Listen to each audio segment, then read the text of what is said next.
88.5 FM is the Dow. Welcome to Transparency Talk, where we get to talk about things that has to do with corruption. And of course, today on the program, we'd like to talk about Sanitize Nigeria, say no to corruption through the FOI.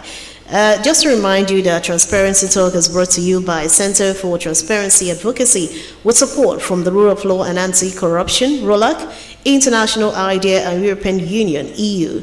This radio program focuses on promoting transparency and accountability in governance, highlighting the efforts of strengthening accountability and governance in Nigeria initiative, SAGNI, in the Federal Capital Territory through Anambra State and Edo State through the FOI.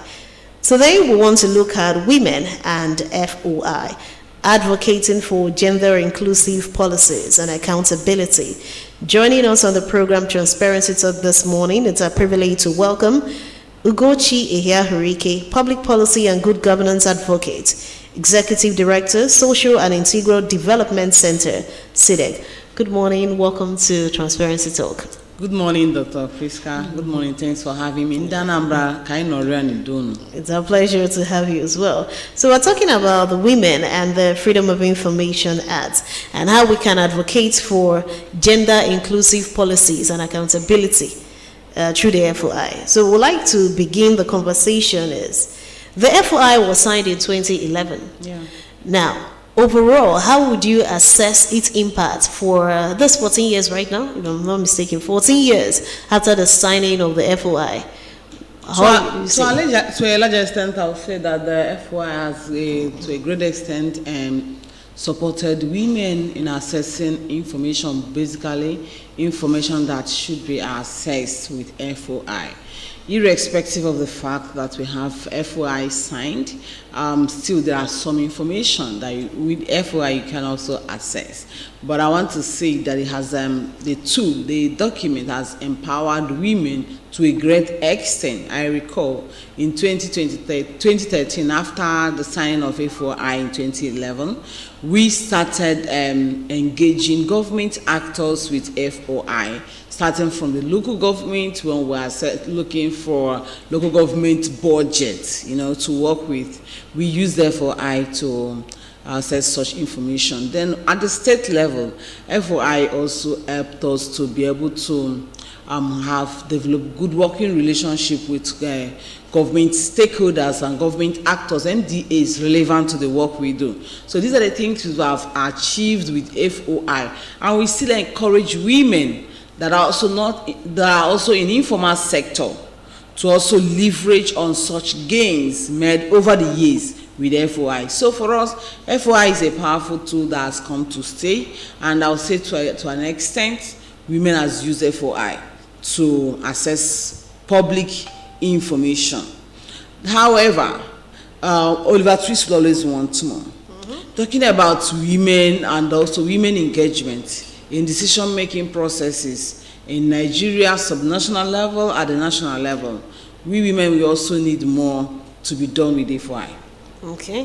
Yeah, because when you talk about 35% affirmative actions, when you look at policies, gender reforms, when you look at inclusion in elective and appointive positions, we still feel that there are some opportunities untapped by women that we women can also advocate and acquire. For instance, you looked at the just concluded Anambra State Local Government Chairmanship election.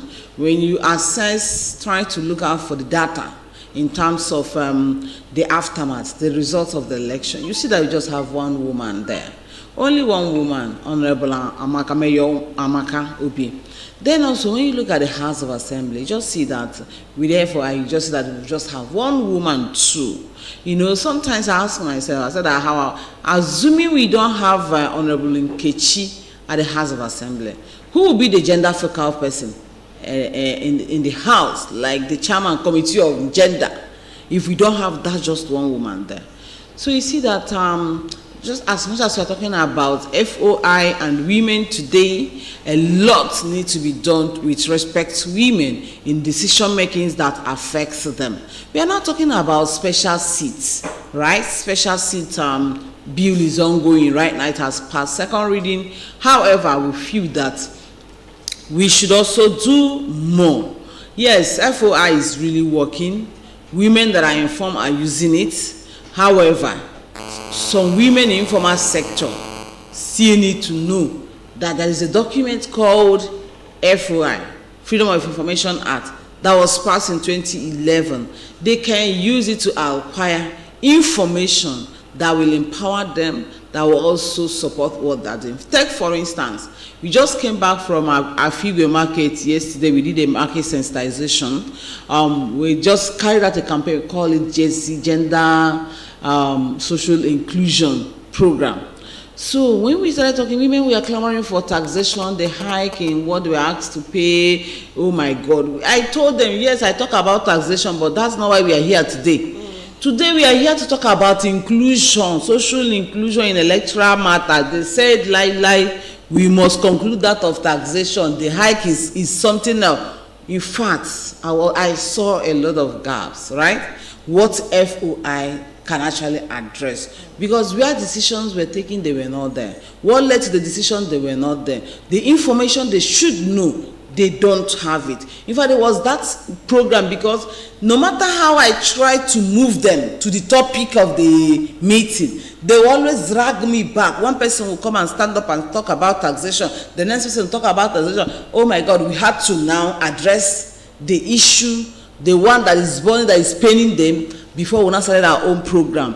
Then we now saw that, oh, there are information gap, that they can actually, if they have the information, they won't be reacting the way they are reacting. So you see that if they also know what is FOI and where and how to use FOI, they won't feel the way they are feeling. Knowledge is power. Okay, so in other words, you're saying that those women at the grassroots, most of them do not have access to the FOI. They don't even understand, most of them, mostly in informal sector. When I talk about informal sector, yeah, I'm talking about major markets. Okay. Those women, majority of them don't have the knowledge, and that's where we are taking the campaign back to them, to be able to sensitize them. Because if you know your right, you know your power, you know that you have right to ask for demand for this accountability channel, to demand to know how transparent is this process. If you know you have the right, beyond your right, you also have a power, law, act backing that demand you are making. What stops you from demanding for accountability in areas you feel that the process you don't understand? Okay. All right, and just to remind you that this is still Transparency Talk right here on ABS 88.5 FM, and I've been speaking with Ugochi Ihia-Harike. We are talking about women and FOI, advocating for gender-inclusive policies and, of course, accountability. Now, I would like to understand, do you think that the current government policies in Nigeria currently reflects women's needs? And if you all right, so if you ask me, for instance, let's start from Anambra State. In Anambra State, when you talk about women needs, it varies. But let's start from decision-making space. On appointive positions, yes, they are doing well, and they need to do more, right? Because Anambra State, they have 21 commissioners, and 6 are women.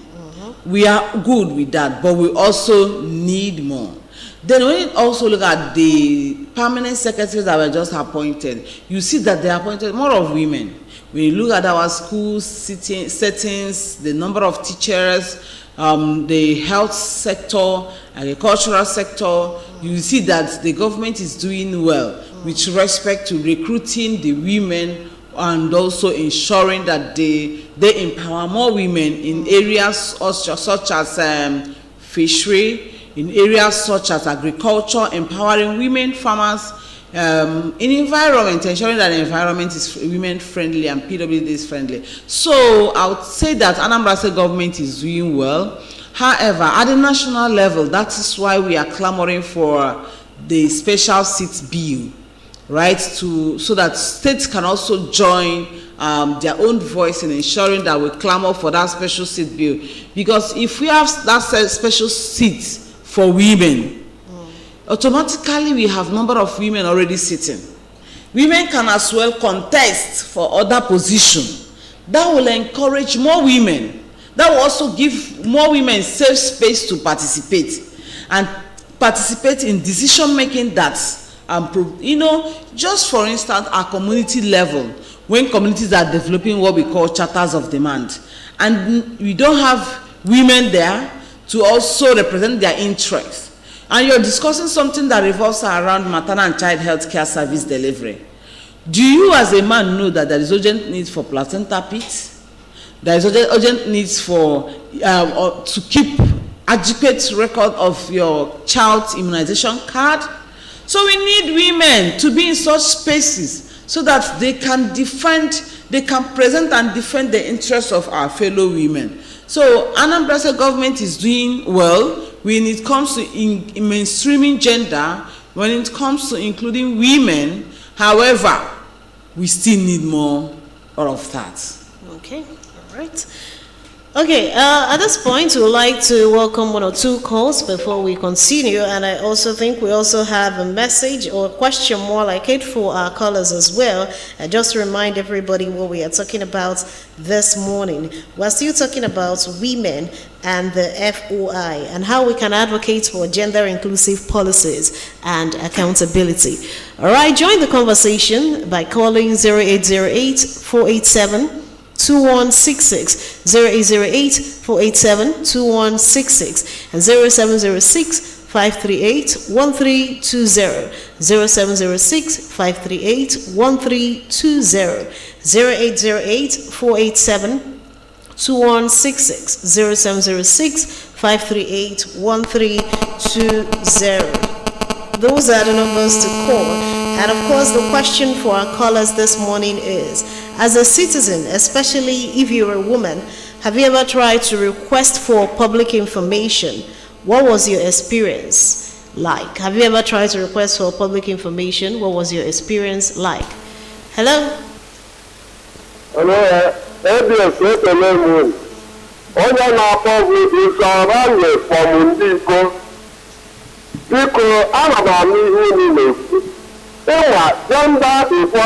gender equality.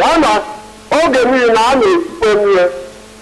Asị m nwakwuve ụmụ nwaanyị na-anwakwanye na the society now. When compare the past time, women are highly intimidated. But this time around, you find women everywhere. Negodanya, ụmụ nwaanyị achụpụgo ụmụ nwoke na schools. Go to primary schools, they were all women. Go to secondary school, they are virtually all women. And they are now into the university tertiary institutions. Ọ bụrụ nnọọ owu pọliti ise a ụmụ nwoke ka ji aka ka ụmụ nwaanyị na-achọkwa ka a napịa ụmụ nwoke. Biko ụmụ nwaanyị ha pụrụ ịga ebe ahụ. Ọ bụghị iwu nwaanyị na-akpakwa akwa. Nwejere politiks onwere onye a na-achụ, onwere special seat a na-enye anybody ebe ahụ. Onye ma na ọ gwakọ ọgọdụ, nwere politiks ekenekwe m uru. Okay. All right, still feel free to call us 0706-538-1320 and 0808-487-2166. And Aju, as women, have you ever had problem with regards to accessing information? Tell us and share your experience with us this morning on Transparency Talk. And just to remind you, someone here? Okay, and remember that you can join the conversation on Facebook as well. Hello? Hello, good morning all. Good morning. Yeah, how you from the East? Champions. Just in the studio, good morning. Well, my name is Monica Francis. I'm calling now from Umunka. Well, you said that you went to Afigwe and they were busy talking about taxation or tax or something like that. Yeah. I think that is the need for now because I was in a particular bank 2 days ago. Someone just came in and showed us SMS sent by audit requesting for 3,000 naira for validation of grading her shop or whatever. I told her that this is a fraud. It's not real. I think what I needed for so I'm just pleading with you. You can have with Anambra State Internal Revenue Office to give them the real tax that they're supposed to pay. And anyone that fall out of this is coming. And many of these fake taxes are coming up. That's what I want to say this morning. God bless you. Thank you. All right, thank you. All right, thank you. Well, different strokes, like they will always say, for different folks as well. Yeah. And we're still here, about to wrap up the program. But before we go, I still want to ask now, civil society organizations and the media, such as ourselves, how can we promote access to the FOI by women? How can we also ensure that women have access to some of this information? Let me just speak the scope. All right, go. Okay, so that's just what we're doing now. By sensitizing people that there are spaces they can also key in. For instance, yesterday, like I said, having engaged women and I saw some gaps, what we quickly did was to, their leaders was to ensure we enroll them in our WhatsApp group where we share information related to their challenges.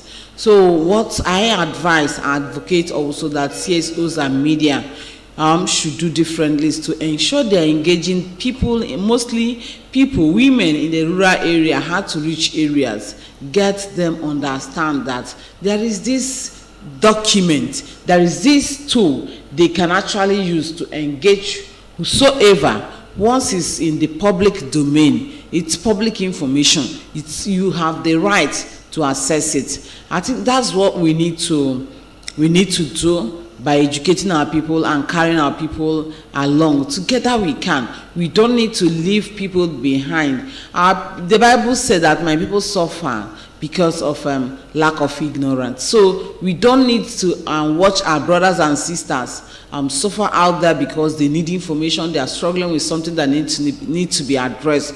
For instance, someone was just talking about, look, beyond, when I talk about informal setting, beyond formal setting, you ask yourself, someone said that we should leave politics alone for men. Women should leave that one for men. That women are everywhere. No, women are everywhere, but you know that when it comes to decision making, we need you to be elective or to come into elective process.